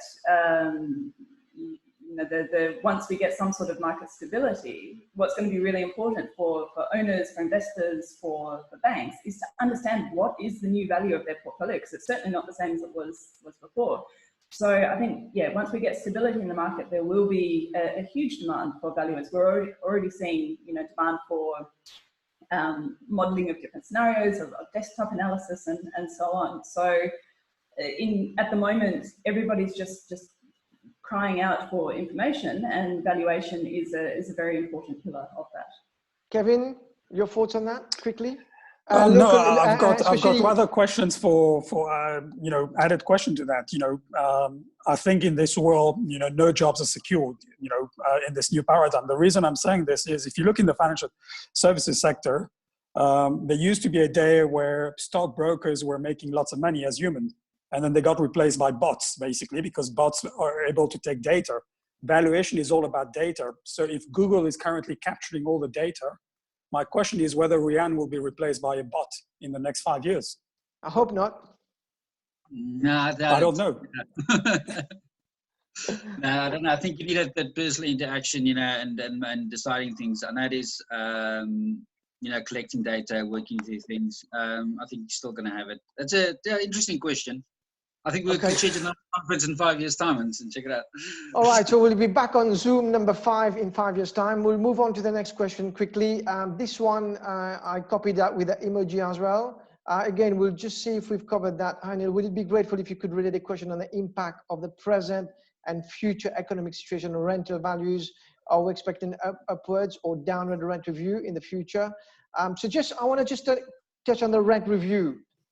Maybe Rian, we just start with yourself quickly. What do you think about the rent review?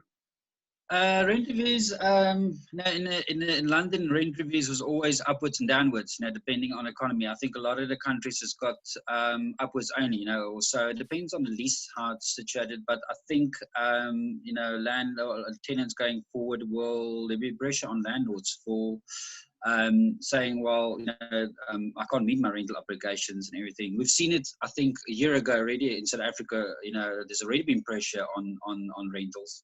So the COVID virus is just making it even worse. So there's going to be, as Kevin said, there's going to be negotiation, and you know, you should wake up to what is actually happening. And there's going to be a knock for landlords on commercial property. Okay. Yeah. All right, thank you. We'll move on to the next one. Given the turbulences and uncertainty due to COVID-19 impacting on airline, which was obviously yesterday we had the news that Air Mauritius is into administration, what would be the best advice to a promoter embarking on a hotel project in Mauritius? Already appointed a contractor after the tender stage, but work have not yet started. I'll go with Kevin on this one quickly. I could say this is a typical quantity surveying question, trying to squeeze the contractor again. Oops, sorry about that. Kevin, just quickly, what's your thoughts on that?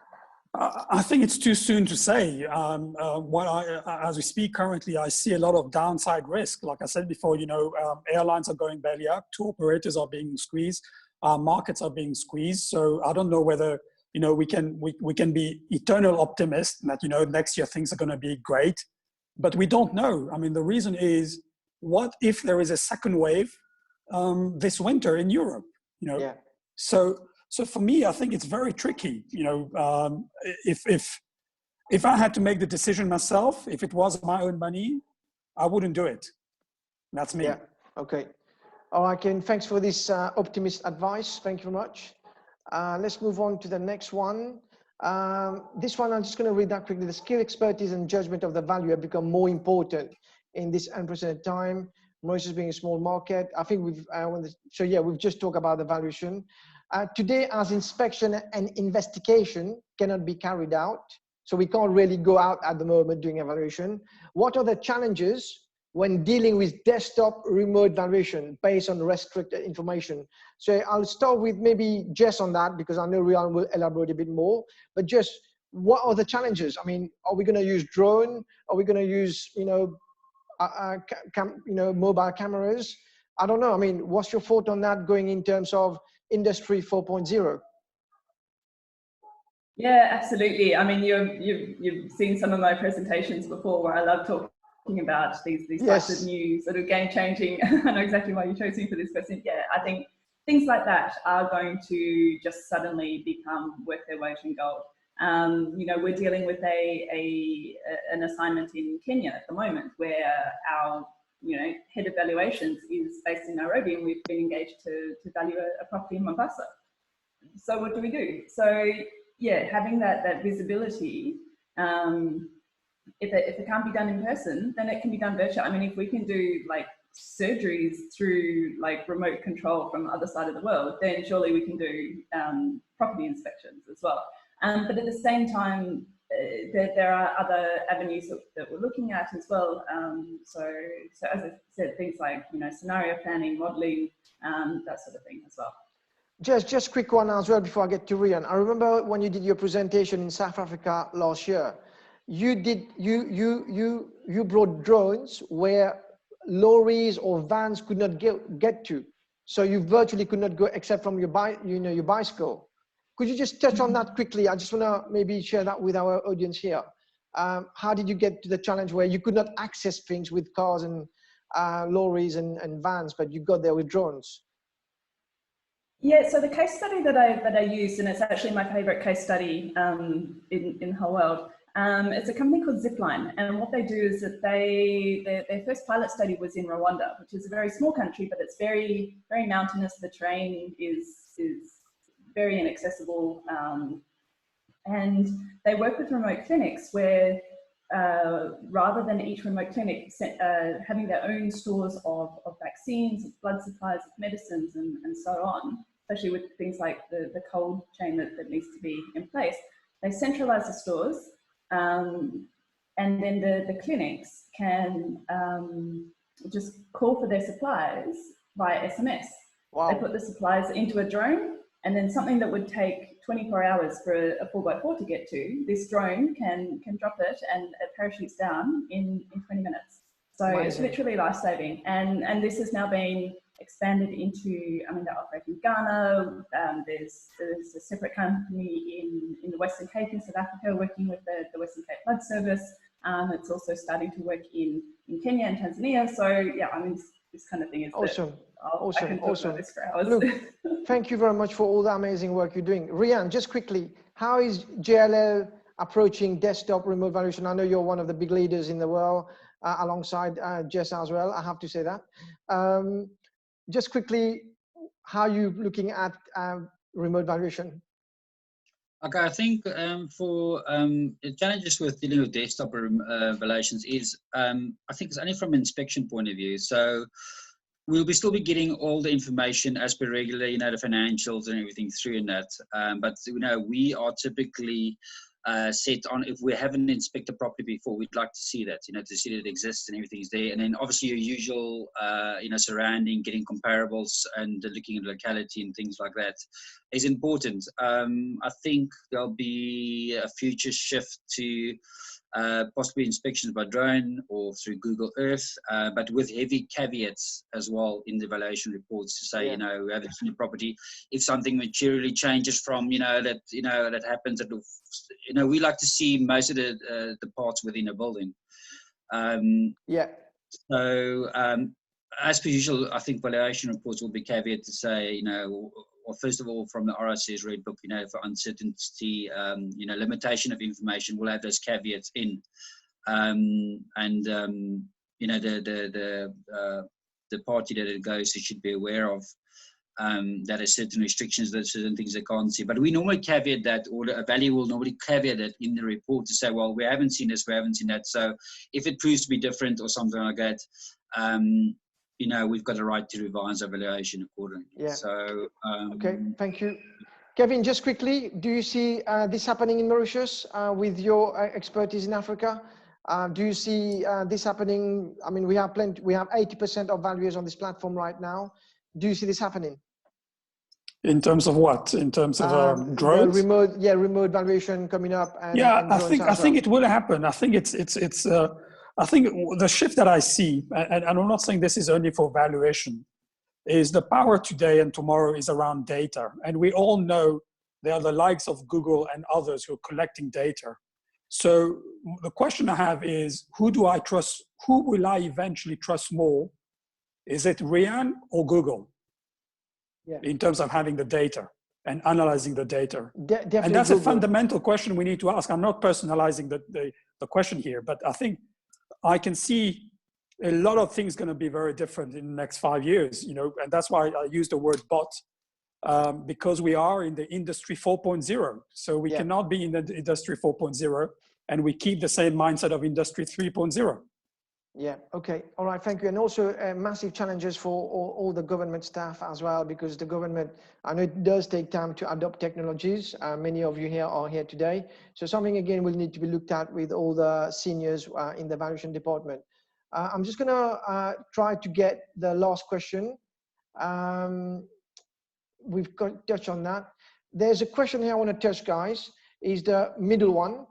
Do you expect prices of real estate to fall to its lowest in the next 3 to 6 months or in the next 6 to 12 months? So it's a tricky one. I'll start with Jess on that one. Yeah, if I knew the answer to that question, I would be very busy making myself a multi-billionaire.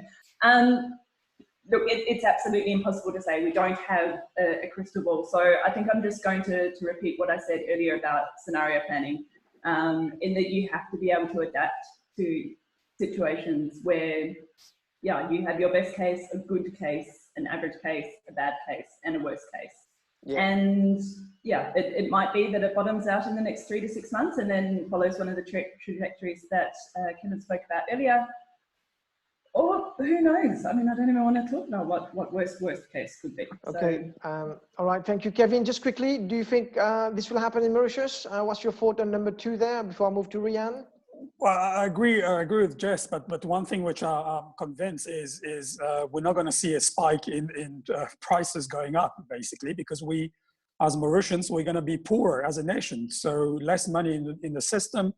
You know, it's a matter of demand supply. You know, and I think you will see in other markets, it has already happened. So if you look at, for example, the property funds or the REITs in South Africa, they are currently 50% or even 70% down to what they were 6 months ago. So that gives you an indication of a more sophisticated liquid market. In Mauritius, obviously, it's not that liquid because the market is mainly domestically driven. But the one thing I know for this year is foreign direct investment is going to dry up. So, which means basically, you know, your integrated results scheme or PDSs, et cetera, are going to be under pressure. And then your local market yourself, you know, like the Joe Blog of the streets is going to have less money this year. So I can't see how land prices and property prices cannot resist going down. Yeah, okay. Rian, just quickly before we move on to the last question of the day. Yeah, as Jess said, impossible to predict what's going, you know, because the virus might come back in a few months' time, 6 months' time. Everybody will think it's over it and might be, you know, a re-emergence of it. So it's difficult to say what's happening, you know, what will happen forward. I think it's very difficult. Okay, Rian. Just quickly, I think we've covered all of that. We've talked about the future, and we've talked about the second question as well. So just before we move on to a quick survey, I just want to let's do the survey quickly. So everybody, I'm just going to do a survey. You're going to find a poll on the screen.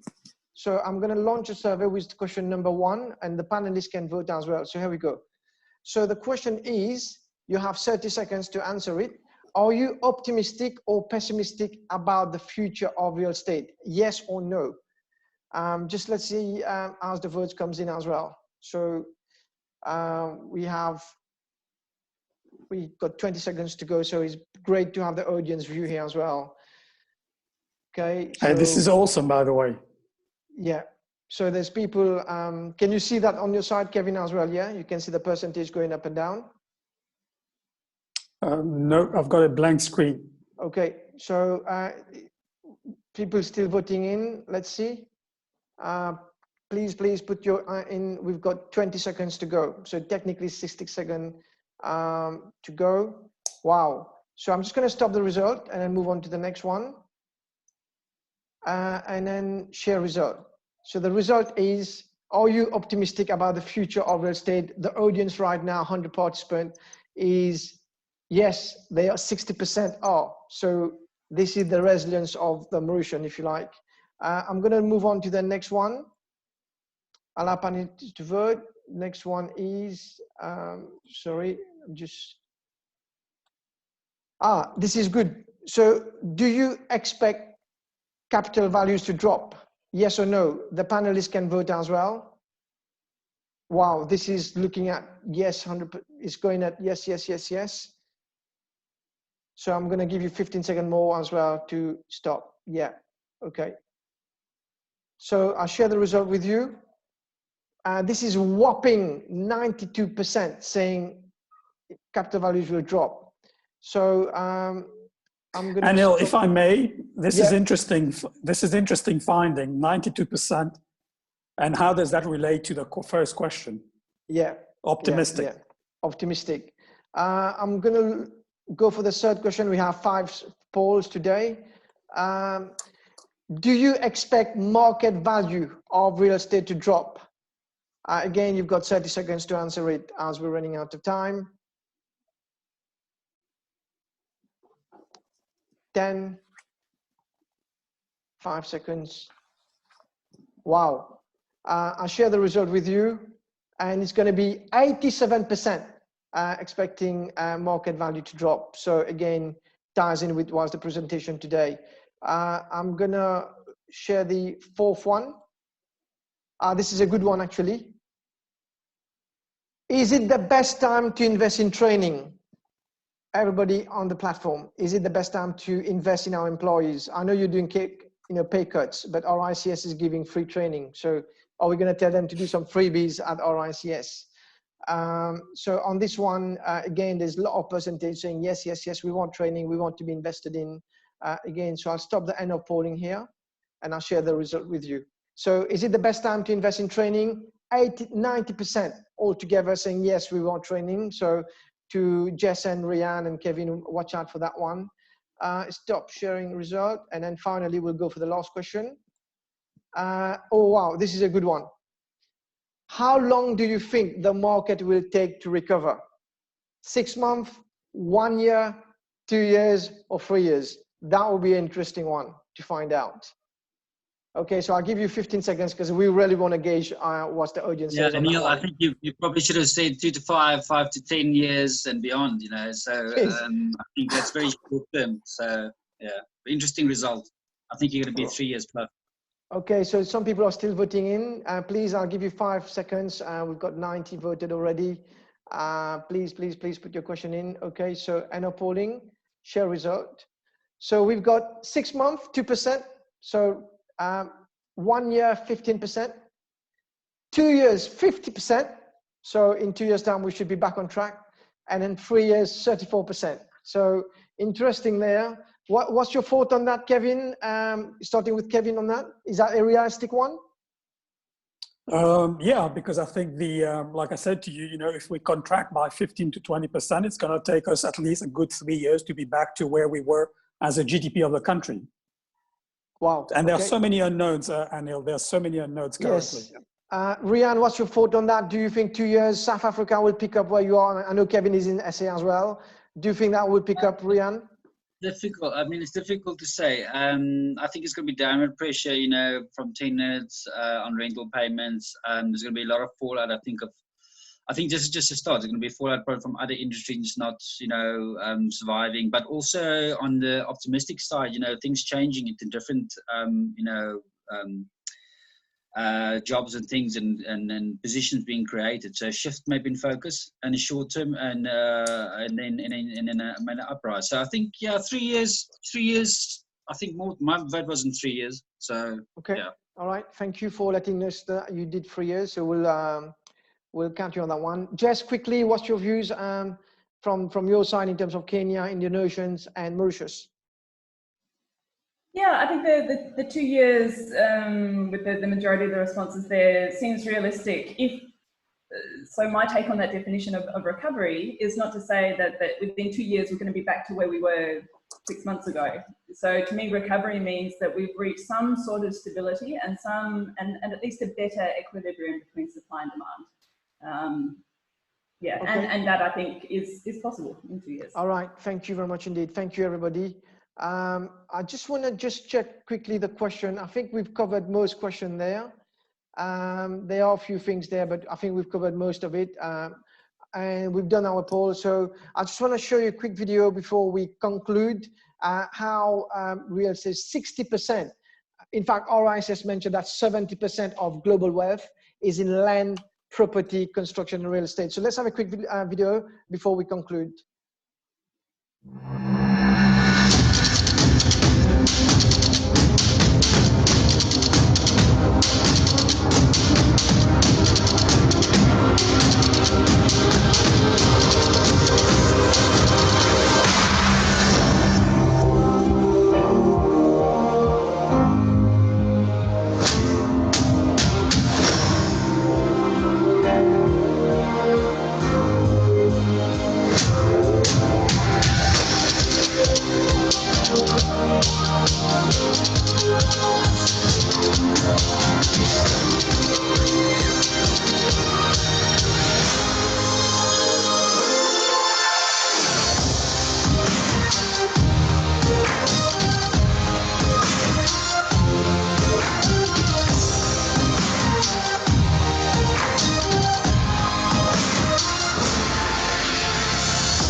Okay, so this was again a video I wanted to share with you.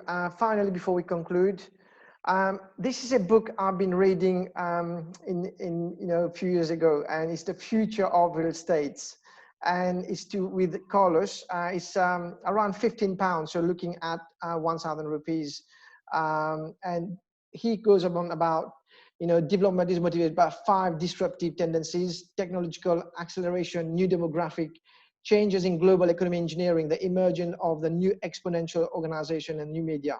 For a detailed analysis of each of these strengths, you can have a solid evidence on what the repercussion will be in the real estate industry. So it's a really good book. I would definitely ask you to go on that. And at the back of this book, guys, I want to share a little thing with you as well, which I found. So the frog in the real estate. We are in the midst of the most profound process of metamorphosis ever in the history of civilization. However, we spent our days comfortably ensconced in the status quo, living in the tranquility of the past. This reminds me of the fable of the boiling frog. The French writer and philosopher Olivier Clarke wrote in simple and understandable language the fable of the frog that didn't know he was being boiled, right? Which teaches a number of lessons that could apply in many contexts, and which has been happening to us over the years. So what happened next is the story is as follows. If you put a frog in boiling water, the frog will immediately jump and try to escape. However, if you put the frog in a pot of cold water and slowly heat up the water, the frog will acclimate to the gradual increase in the temperature and not try to escape until finally it dies peacefully in the boiling water. So the fable is based on an actual physical law that applies because of the creature's cold blood. If the water temperature increases at the rate of less than 0.02 degrees per minute, the frog stands still and eventually dies in the boiling water. A faster rate of heating causes the frog to jump and escape. So the changes that we notice in the daily operation of the real estate business fit the dying frog scenario. Lulled by the rhythm of daily life, we become candidate to be boiled by future development. And this is what's happening to us. So with COVID-19 and a new era, redefining our society and economy will no doubt offer a fresh perspective, as you guys said, that will allow us to see our life from outside the boiling pot and find opportunities that will come with the new status quo. So welcome to the future, the most anticipated period in history. It is the land for which we have to prepare in the present. Okay, so you want to get out of that. And I want to have quickly your thoughts on that, guys. I know Kevin has put his video, so I know you want to say something. Kevin, what's your thought on that? I think you've hit it on the nail. I was going to say that. I think the biggest paradigm shift that needs to happen in the real estate sector is we very often get tempted to stay in our comfort zone when there's an amazing change happening in front of us. So I see opportunities, by the way. I've talked about healthcare, opportunities for real estate. Jess, I think, talked about drone technology. We're talking about online delivery, etc. Drone technology means basically, for example, the roofs of office buildings are going to be relevant as drone pads, which we haven't thought about for Mauritius, but other countries are thinking about that. Yeah. The other thing which other countries are thinking in Europe, for example, is food security, having agriculture in urban cities. What does it mean? It means basically imagine a building, like a 10-story building of parking being converted into a farm using robot, etc. Wow. So the message I want to say here is think about the future. This is where you're going to make it. If you stick to the past, it might be a sinking ship. Okay, thank you very much indeed. Rian, just quickly, what's your thought on the frog of the real estate? I think from what you said here on the boiling frog situation, I think it's going to be, I think we're slowly getting acclimatized to how things are, and it's going to be the new norm going forward. But I mean, as I said before as well, and Kevin has also said, I think people should look at opportunities and doing things different, and there's different industries and stuff coming out of this. It might be that we can start, all of the 4 of us can start a drone company, and benefit from that going forward. So yeah, it's an interesting time ahead. I just think people should, I always stay positive, try to look for how things will change, and people will start different companies, and people that were previously in poverty might start a company that's out of this thing, which might be a very good success story. So But it's life. Life is unpredictable and it's always changing. So that's the way things are. Okay. And Jess, what's your views on that as well? I know you wanted to say something. So what's your views on that as well? Yeah, I really like that, the last line that you have there. It's the land for which we have to prepare in the present. And it's, you know, because there is this uncertainty about what does that future look like. And I love these ideas that, that Kevin and Rihanna have put forward. And I think we need to think about these things and don't just go back to how we were. But if we look at the frog in the water scenario, I don't think we're not individual frogs in the water. We are a team of frogs and we're all attached. If you look at the entire value chain, as I said, the tenants, the landlords, the banks, the government, the individuals and consumers, we're all kind of in this together. And that's why in the land for which we have to prepare in the present, you know, we need to create sustainable solutions for each other. It would be very unfair for one frog to get boiled and the rest of us to make it all alive.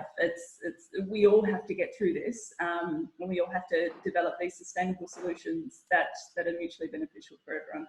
Okay, thank you very much indeed. Just final words of wisdom.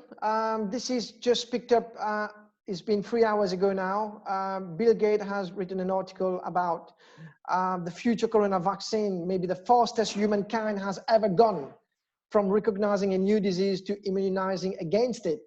Without a vaccine, life will not return to normal. So I want to just conclude now.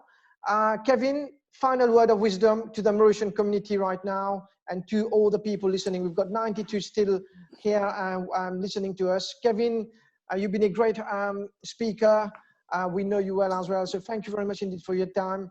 Could you give us your final word of wisdom and advice going forward in this difficult, unprecedented time and surreal time as well?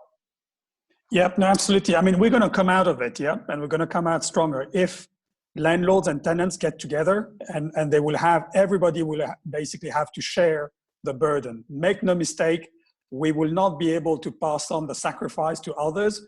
If not, the economy will even go further south. So we'll have to share the burden. And the opportunities is endorsing and adopting Industry 4.0 and even preempting what 5.0 is bringing to us. Yeah, that's the future of real estate. All right, thank you. Rian, again, your thoughts on that. What is out there for us in the future? Yeah, as you said, I think stay positive. Things are changing. It's, you know, look for different opportunities and things to do different things differently. As you said, you know, from the lockdown, what has happened is people. What is important? It's family. You know, I think it's probably a good thing. People focus on what is important in life, and then changing, you know, attitudes. I think, but to stay focused, as Kevin said as well. You know, landlords and tenants need to talk and just actually realize, you know, what exactly is going on. It's everybody's going to take a knock. I mean, it's landlords, it's tenants, it's everybody in society. There's nobody escaping this, as Kevin said as well. So I think it's just accepting it, putting it behind you, and be positive and try and move forward.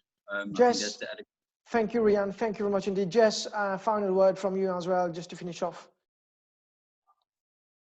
Yeah, I think what this crisis has brought out has been an acceleration of trends that we've already seen. I mean, sure, there will be some new inventions that will come out of it, but we probably haven't had enough time to do that. So I think keep an eye on things that we already know, but how they have suddenly accelerated importance in our lives.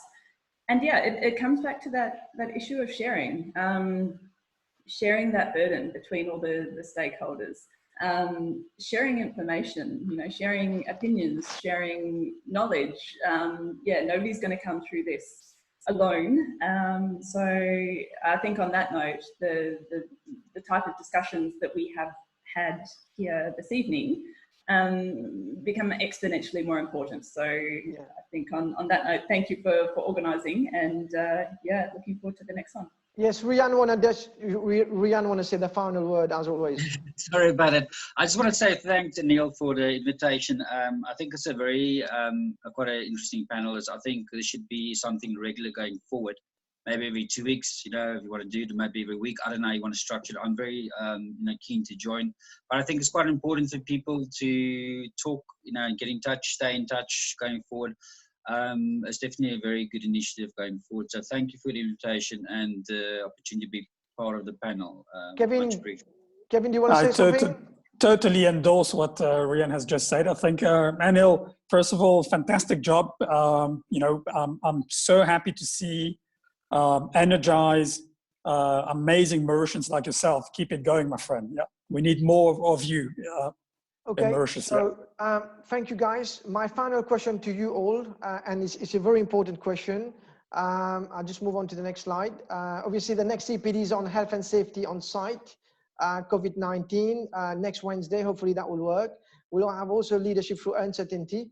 And then I'm happy to announce you, we have a global lockdown experiences. So we'll have 10 speakers from all continents in the world joining us on Saturday the 9th.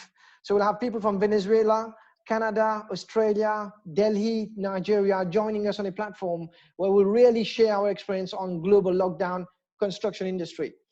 I just want to obviously thank everybody. We are closed for now, and obviously take care, be safe. My last question to you, Rian and Jess, you talk about collaboration, you talk merger. Are we going to see a merger of Broll and JLL soon in this difficult time? Difficult. I can't speak on behalf of JLL, but I'm open for any opportunities for jobs and that. If you, I don't know. I mean, it's difficult. I think, you know, just talk a bit of a history back. You know, Broll is more your management, property management, and facilities management. It's different sort of like things they specialize in, although they have valuations as well. So I think different companies will do, will still going on. Offering different products and real estate advice. So I don't know if that will change. I don't know, it's difficult to say. Just quickly, what's your thought on that? Do you think, can you see more mergers with the big boys and girls? Yeah, I mean, we've certainly seen a lot of movement in that space in the last sort of 12 to 18 months. It is, you know, well documented and well spoken about already. So yeah, I think generally in the corporate world, I think it becomes very, very ripe for M&A activity. But I think more importantly is that it really opens doors to collaborations and partnerships. I think you know, we all have different strengths, and you know, at the end of the day, we want to you know, provide successful solutions for clients. So yeah, collaborations, partnerships, that sort of thing. Kevin, just to finish off with you, can you see big mergers happening?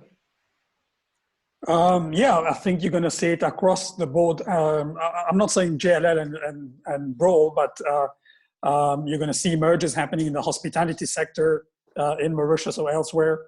You're going to see, as they say, you know, in French, union fait la force. So yeah, it's going to happen. Yeah. All right. Thank you, guys. Thank you very much indeed. Just to let all the audience know, we have still 88. It's been 2 hours of CPD. I can't believe this. It's not happened physically, and it's happening online. 2 hours of CPD, and me, Rian, and Jess was on the platform since 4:30. It's crazy stuff. Good job there was no power failure and no shortage on Wi-Fi. All I'm going to say is, if you need a certificate of attendance, obviously I'll issue a certificate of appreciation to all the speakers as well.